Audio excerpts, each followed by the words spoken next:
pessoas, sejam bem-vindos a mais um da Prateleira. Eu sou a Tamires Palma e eu estou com essa voz porque é a terceira vez que eu gravo o programa, porque não deu certo das outras duas vezes. Uma vez eu fiz besteira, na outra eu deixei o microfone mutado, gravei o programa inteiro e só percebi depois, e estou levemente irritada e levemente brava porque eu sou uma bocó. Ai, que saco, gente, de verdade. Como vocês viram, o título do livro é O Garoto que Seguiu o Pai para Auschwitz. O autor do livro é o Jeremy Dronfield. Esse livro foi publicado em 2018 pela Companhia das Letras. Não, minto, desculpa. Ele foi publicado originalmente em 2018, em inglês, e em 2019 aqui no Brasil pela Companhia das Letras, no selo Objetiva. Ele é um livro que narra a história da família Kleiman, que é uma família austríaca que vivia em Viena, eram judeus. Ele começa em 1938, alguns dias antes de um plebiscito que haveria na Áustria, para decidir se a Áustria deveria continuar independente ou não da Alemanha nazista. Porque com a ideia do Reich, do Terceiro Reich, o Hitler queria agregar a Alemanha e tudo mais, e a Áustria à Alemanha. E a gente tinha tido na Áustria um movimento de criminalização dos partidos fascista e nazista. Então a Áustria pretendia continuar independente e livre dessa influência, mas ela sabia que pela guerra ela não conseguiria, que ela era mais fraca que a Alemanha. Só que antes de haver de fato o plebiscito, a Alemanha invade a Áustria e não deixa com que o plebiscito aconteça, sequestra os principais líderes do país, os extermina e tudo mais. E aí a gente tem uma frase bem triste, assim, porque há uma reflexão de, por que isso acontece, dessas pessoas estarem aceitando esses fanáticos, essas pessoas que eram violentas e tudo mais. E aí tem um dramaturgo, ele chamado Karl Zuckermeier, imagino que seja assim que fala, ou não. Ele diz o seguinte: o inferno abriu as portas e cuspiu seus espíritos mais abjetos, desprezíveis, imundos.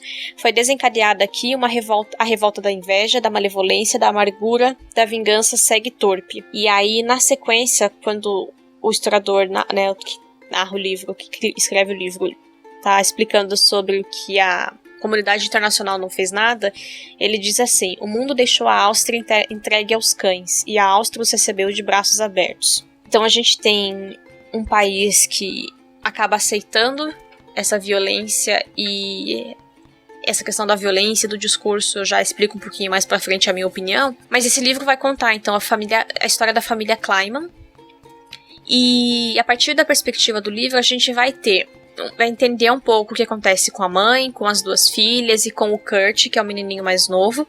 Mas o livro parte principalmente da história do Gustav e do Fritz, que são pai e filho. Porque ambos eles passam por vários campos de concentração e eles fazem essas trajetórias juntos. E o Gustav, que é o pai, ele consegue manter um diário secreto ao longo de todos os anos, os 6 anos que eles passam presos, e todas essas trocas de campos de concentração. Então o historiador ele acaba usando esses diários de referência. Ele tem o Dronfield, alguém dá um livro para ele, porque o Fritz e o Gustav escrevem um livro eles próprios quando estão vivos ainda. E se eu não me engano, a tradução do título do livro seria E o cachorro se recusa a morrer, porque é uma coisa que os nazistas viviam falando dentro dos campos de concentração, que os judeus eram cachorros, cães, e eles se recusam a morrer, eles mantêm essa cabeça erguida e essa luta pela sobrevivência. E aí, por que eu escolhi falar desse livro em 2020, no primeiro mês de 2020? Ele se relaciona um pouco com por que eu escolhi falar do primeiro livro que eu falei ano passado, e tem a ver com essa questão do discurso. Então, em 2019, o primeiro livro que eu falei foi o livro Ainda Estou Aqui, do Marcelo Rubens Paiva, que, entre outras coisas, discute parte da nossa ditadura militar brasileira. E eu escolhi para iniciar 2020 esse livro por conta da importância de nós reconhecermos alguns perigos, reconhecermos os perigos quando esses mesmos aparecem à nossa frente. Então, todas as ações brutais, todos os crimes cometidos pelos nazistas, eles foram antes consolidados e construídos na sociedade a partir do discurso, seja a sociedade alemã, a sociedade austríaca e afins. O uso de um convencimento coletivo para que quando as coisas aconteçam a população não se choque, Então a gente tem, desde que o nazismo surge, alça ao poder, ele ascende ao poder, há uma propaganda muito negativa, principalmente em relação aos judeus. A gente sabe que os judeus não foram o único grupo perseguido pelos alemães nazistas, Mas é o grupo principal, é o grupo que numericamente eu acho que foi o mais expressivo. Só para vocês terem uma ideia, 2/3 dos judeus europeus são mortos durante o período do regime nazista. Estimam-se que mais ou menos 6 milhões de judeus tenham sido mortos, né? Então é uma coisa muito violenta, uma coisa muito grandiosa no sentido de números que assustam, né? Não no grandioso no sentido de legal e olha que espetacular, mas no sentido de violência mesmo, né? De tão opressivo, tão opressor que é um número desse. E aí a gente precisa sim olhar para esses discursos do passado e entender o perigo, sabe, que eles representam e combater ativamente esses discursos de violência e exclusão ao nosso redor. Então eu escolhi falar sobre isso, falar sobre esse livro, por isso, assim, por uma questão de a gente discutir os horrores da Segunda Guerra também é olhar para o nosso presente. Eu não acredito que a história se repete, que ela é cíclica ou que as coisas aconteçam de maneira muito parecida. Só que eu, enquanto historiadora, realmente, enquanto professora de história, eu também acredito que sim, a partir de olhar para o passado, a gente pode e a gente deve estar capacitados para entender o nosso presente e talvez ter alguma perspectiva do nosso futuro. Por isso que, sim, começar um ano olhando para um livro tão pesado, tão duro, porque foi uma leitura difícil de ser feita, assim, no sentido de o conteúdo, não a forma, porque o texto é muito bom e eu vou falar sobre isso no final. Mas é difícil, sempre é difícil para mim ler textos sobre a Shoah, ou o Holocausto. Os judeus chamam de Shoah, porque significa catástrofe, e os historiadores mantêm o Holocausto como uma terminologia para perseguição sistemática nazista para todos os grupos que eles perseguiram. E ler sobre esses livros de sobreviventes da Segunda Guerra é sempre muito sofrido para mim, mas é uma leitura que é tão necessária porque a gente consegue ver coisas que às vezes a gente acaba esquecendo do nosso dia a dia, sabe? Essa questão, por exemplo, da legalidade das coisas que os nazistas fizeram. Era uma política pública, era uma política que estava legalizada, que estava dentro da lei. Mas isso não faz com que ela fosse uma política boa, né? Ela é uma política legal, assim como a escravidão já foi e outras tantas formas de exclusão social já foram. Só que essas coisas foram sendo aprovadas porque as pessoas elas foram ouvindo e aceitando e engolindo ao longo dos anos que tá tudo bem perseguir judeu, tá tudo bem matar homossexual, tá tudo bem perseguir negros e ciganos e testemunhas de Jeová. Então foi a noção do discurso que fez com que isso fosse aceito de maneira tão fácil, tão rápida, sabe? E aí são essas coisas que me marcam quando eu leio um livro desse, porque a gente vai vendo, geralmente esses livros sobre sobreviventes do Holocausto ou da Shoah, eles começam com a vida das pessoas um pouco antes da invasão. E aí você vê que, sabe, foi indo, foi sendo construído, de pouquinho em pouquinho, sabe, mudava uma coisa aqui, a gente colocava uma propaganda ali, as pessoas já começavam a soltar os seus ódios coletivos. Então é sempre assustador ler um negócio desse. Por exemplo, quando eu assisti aquela série Handmaid's Tale, eu ficava, gente, mas como é que, né, eu não li o livro ainda, e na série eu ficava, gente, mas como é que foram sendo aprovadas essas leis? E é assim, sabe? A Segunda Guerra Mundial ensina pra gente, por exemplo, como que leis desse tipo vão sendo aprovadas. Porque é uma questão de construção de discurso, é uma questão de construção de narrativa e de você mudar o pensamento de uma população inteira. E existem aqueles que são que odeiam desde sempre, aquelas pessoas que são raivosas o tempo todo. Mas eles não são a maioria da sociedade. Só que nesses momentos, eles fazem tanto barulho que eles conseguem convencer até aqueles que só são, sabe, que eu não penso muito por mim, e aí se for pra melhorar a minha vida, eu acabo comprando outras ideias. E essas pessoas também se tornam cães raivosos, sabe? Só que no final das contas, esses cães raivosos vão devorar todos nós.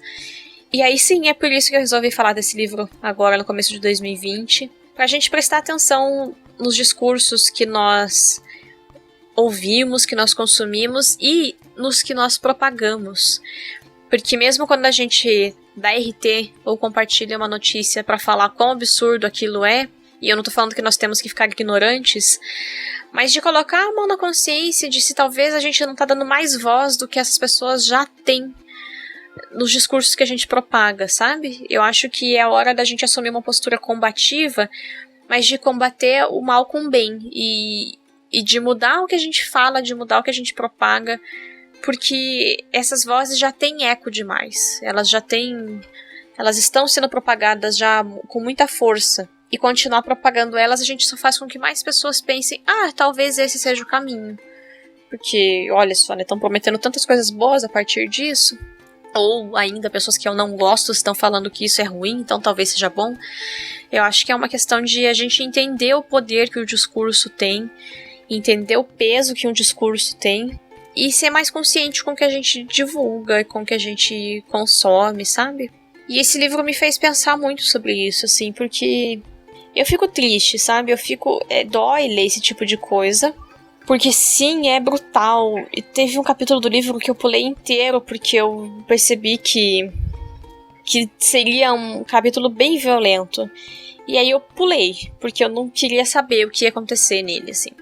É um capítulo fechado em si, e eu fui pra frente, porque, sabe, é difícil ler sobre essas coisas, mas ao mesmo tempo é tão necessário, e a gente acaba vendo o lado de pessoas que não se submetem, sabe? De pessoas que, mesmo na dor, mesmo na desgraça, mesmo num mundo de pessoas desumanizadas, elas mantêm essa humanização, elas mantêm uma bondade dentro delas, e elas lutam pra fazer o bem, nem que seja dividir a comida delas com alguém que tá com menos, que tá precisando mais, sabe? É uma questão também de...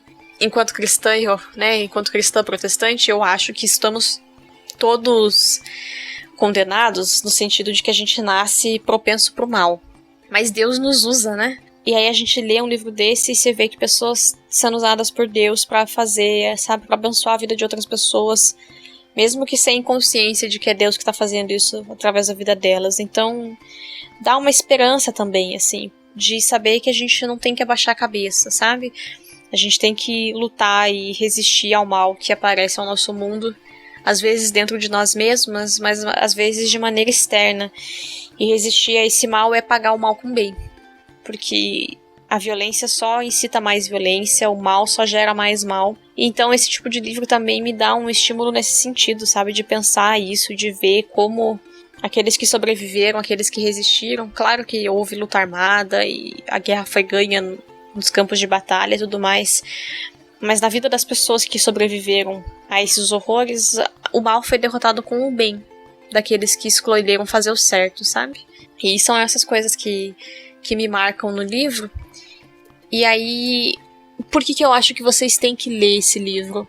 Porque o autor, ele conseguiu fazer uma coisa que eu considero muito rara, pelo menos nas minhas experiências de leitura, que é fazer um livro histórico, muito bem documentado, mas com uma leitura boa, fluida de fazer. Ele romanceou a história dessa família, só que carregando o texto todo com referências bibliográficas, fontes, fontes primárias. Então, ele é um livro histórico. Ele é um livro que você tem as notas de fim de página, de fim de livro, na verdade, porque não estão no rodapé, elas estão lá no fim do livro. Mas você tem notas explicando, tirei essa informação de tal lugar, tal pessoa deu depoimento, jornal de tal lugar. Só que, como ele transformou num romance, é muito bom de ler, assim, no sentido de que a forma do livro é boa, né? O conteúdo é triste, independente. Mas o conteúdo é bom e a forma do livro é boa. Então ele fez uma coisa que eu realmente fiquei surpresa, assim, quando eu percebi que ele era um livro romanceado, só que é um livro histórico também.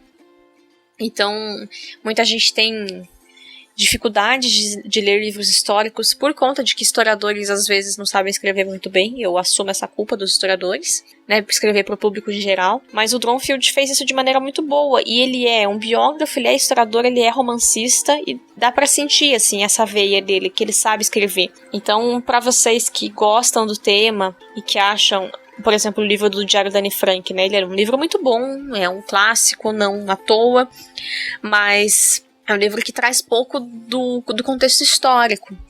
E aí existem livros que são muito históricos e são difíceis de ler. E esse aqui é um um casamento muito acertado dos dois.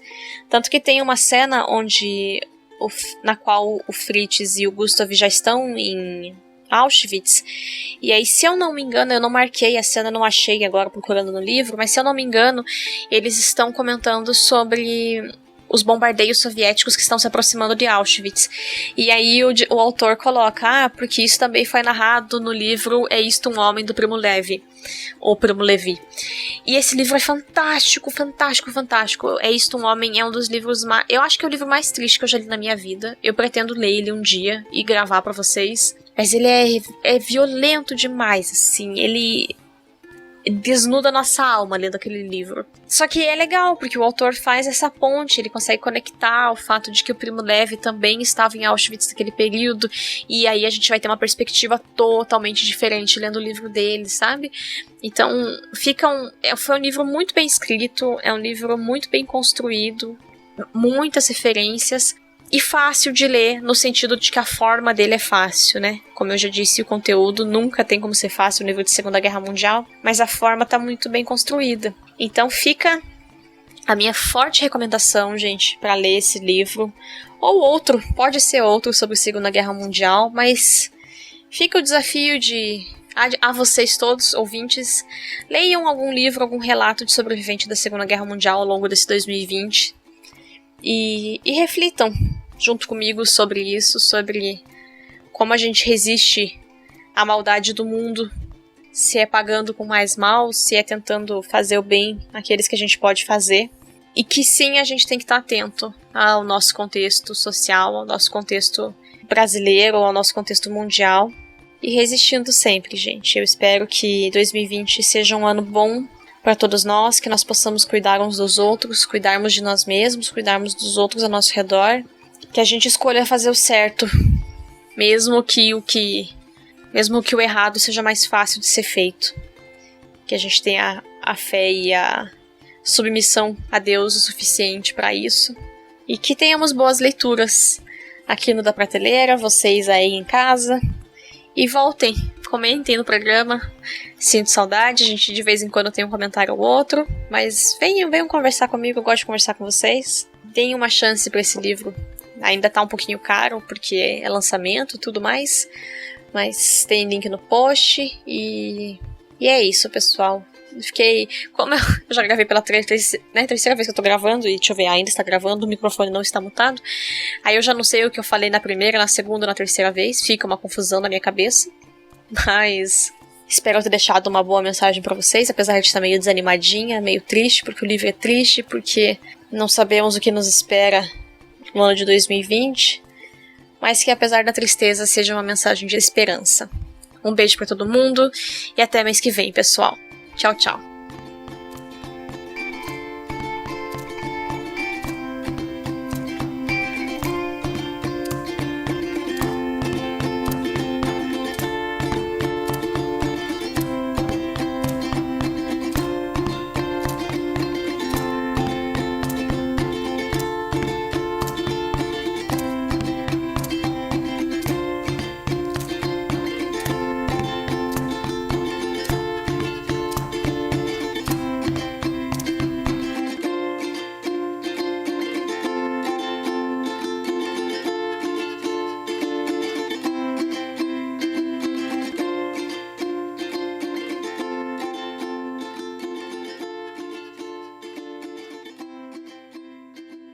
Mamãe! É Deus, mamãe!